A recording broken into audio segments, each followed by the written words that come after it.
Hey friends, today we are going to be tackling an absolutely wild build. I want to build a flying, steerable, landable village. That's right. I want to be able to build such a big, steerable flying platform that can fit everything you need for your village. So you can have your villagers come with you, you can have all the things you need, and be able to steer it around the map so you can go anywhere you want with it. I'm going to do this in sandbox just to make sure it works so I can hopefully someday bring it over to my survival village so I can explore the world more easily and just take my village with me. Let's get building. All right, so we are in crafting mode here, and I've found what I think is a nice big flat area for us to start building in. So this is where we're going to get our building project started. So let's get to it. So we've got a bunch of those laid out. I now want to try to be able to expand this as much as we can. So we're basically just going to build a giant foundation. So we now have a nice big base for us to work off of. Let's start putting on some of the different parts we need for our village, as well as our steering and control.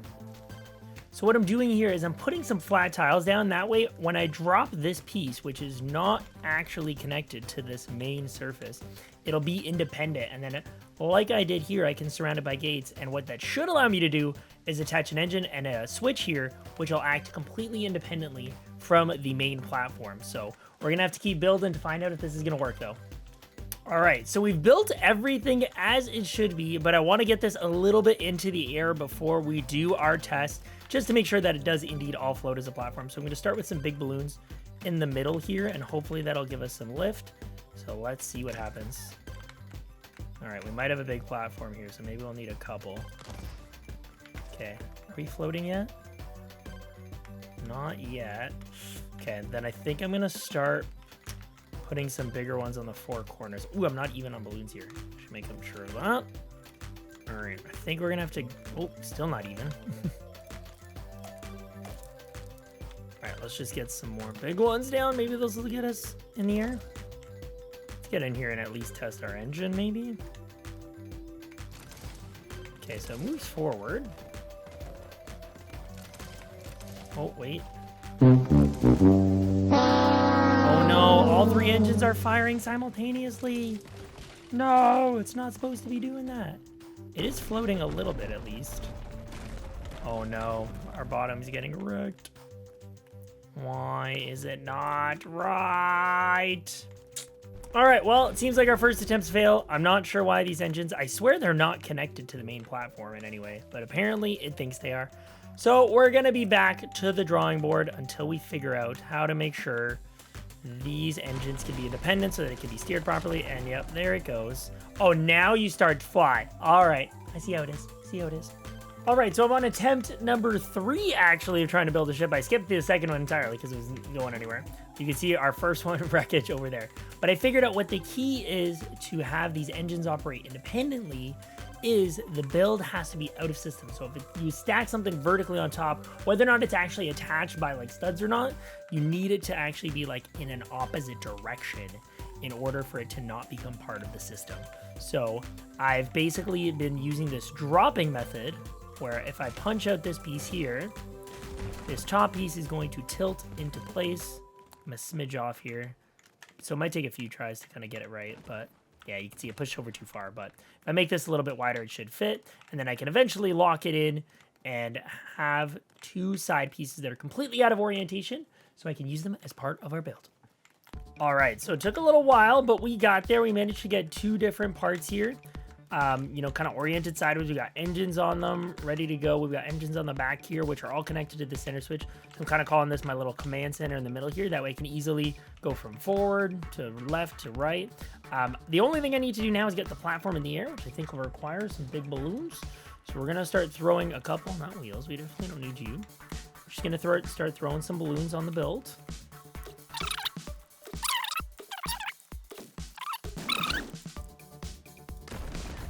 And we're in the air. All right. Making a lot of noise, that's for sure. I think we need another couple balloons maybe at the front just to level us off a bit.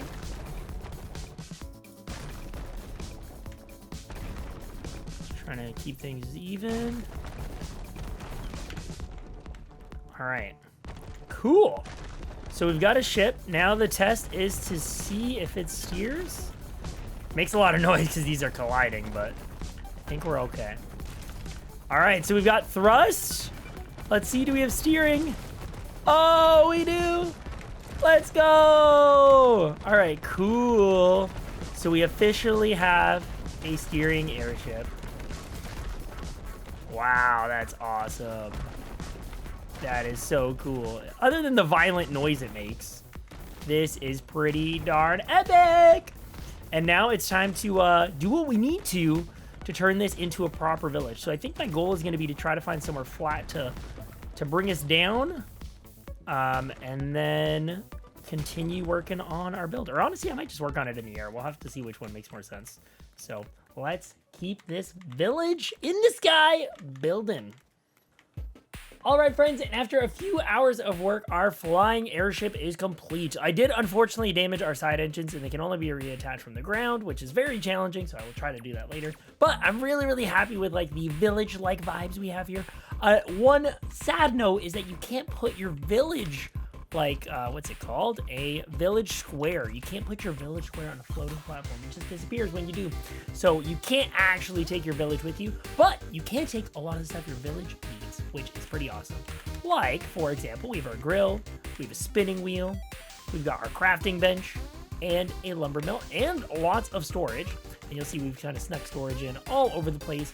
We've got our beautiful llama kind of at the head of our ship. And then we get into all the fun details, like we've got our campfire in the middle to keep us warm no matter where we are. We've got a nice little dining area here. Of course, a little powder room for when you gotta go, even when you're flying. And then when you hop into each corner, you'll find a little bedroom, which actually is also the hidden cover for most of the balloons that keep the airship in the air.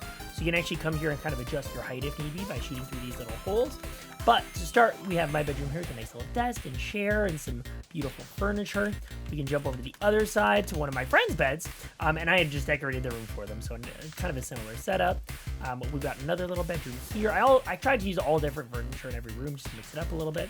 And then last but certainly not least, the bedroom decorated with my friend Shimmy, who had a lot of fun putting some little tables, nice little chair, little rug. He's got water because his main skin is fish sticks, which I thought was awesome. And I can obviously come up here, pilot in terms of the jets on the back. And then normally I had the actual controls for the side engines kind of sticking up from here so I could reach them here and here, as you saw earlier. So yeah, it's really, really fun what you can do here. I'm definitely looking forward to hopefully having more updates that allow for more flexibility so you don't have to go through all these crazy kind of workarounds to be able to fly something like this. But I'm definitely stoked to see what people will continue to come up with. I'm certainly excited to continue to evolve my own builds as well. And that is my build for today. Thank you so much for checking it out. If you have any questions about anything that you saw in our video today, don't be afraid to let me know. If you have more ideas for me to try, I'll also give those a shot if I can. I'm honestly having so much fun with the building and creating in this game, and I'm definitely just excited to see what the future holds for LEGO Fortnite. So thank you so much for watching, and happy building out there, friends.